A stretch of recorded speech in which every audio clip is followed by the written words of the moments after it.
দুর্নীতি মামলা দায়ের করা হয়েছে। যে কারণে আমরা বলছি, আমরা আইনজীবী সমাজ অত্যন্ত হতাশ, ক্ষুব্ধ।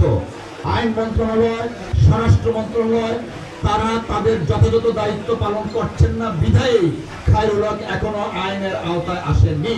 যে কারণে আজকে আমরা কর্মসূচি দিয়েছি এবং আরো কঠোর কর্মসূচি দেওয়া হবে তাকে যদি আইনের আওতায় না আনা হয়। জাহিদ, আমি ইন্ডিপেন্ডেন্ট টেলিভিশনে কাজ করি। আপনি যথার্থই বলেছেন, যে সমস্ত মাননীয় বিচারকগণ হাইকোর্ট ডিভিশনে এখনো আছেন তাদের ব্যাপারে কিন্তু আমরা বাংলাদেশ জাতীয়তাবাদী দল বিএনপির পক্ষ থেকে বিএনপির সংগ্রামী মহাসচিব প্রধান উপদেষ্টার সাথে সাক্ষাৎ করে কিন্তু আমরা একটা তালিকা দিয়েছি। আইনজীবী সমাজ আমরাও কিন্তু বারবার বলেছি, নামের কথা যেটা বললেন, এই লিখিত যে সংবাদ সম্মেলনের বক্তব্য এটা সহজেই অনুমেয়।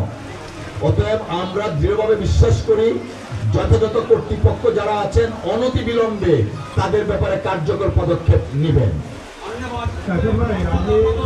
জানি যে সাংবাদিক এবং আমাদের বক্তব্যের মধ্যে কিন্তু যে নাম আমরা উল্লেখ করি নাই, আপনারা বলেছেন সেই নামে উল্লেখ আছে।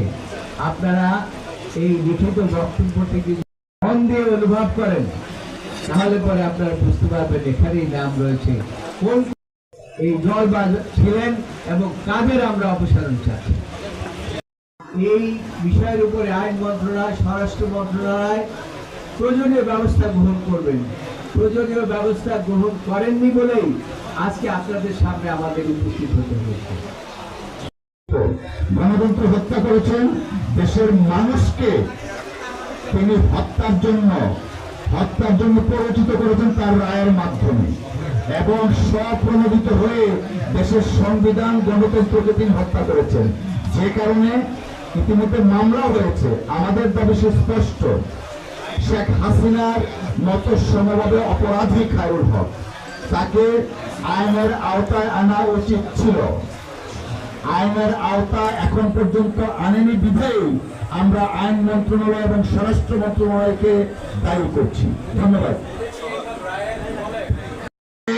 গণতন্ত্র যেভাবে হত্যা হয়েছে, ঠিক শেখ হাসিনার ফেসিবাদকে প্রতিষ্ঠিত করেছে তার এই রায়।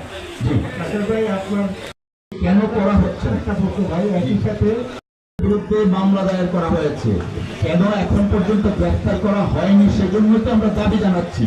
এবং সাংবাদিক বন্ধুদেরকে আমরা অনুরোধ জানাবো, আজকে আমাদেরকে যেভাবে জিজ্ঞাসা করেছেন, মাননীয় আইন উপদেষ্টা এবং স্বরাষ্ট্র উপদেষ্টাদেরকে জিজ্ঞেস করা উচিত কেন এখন পর্যন্ত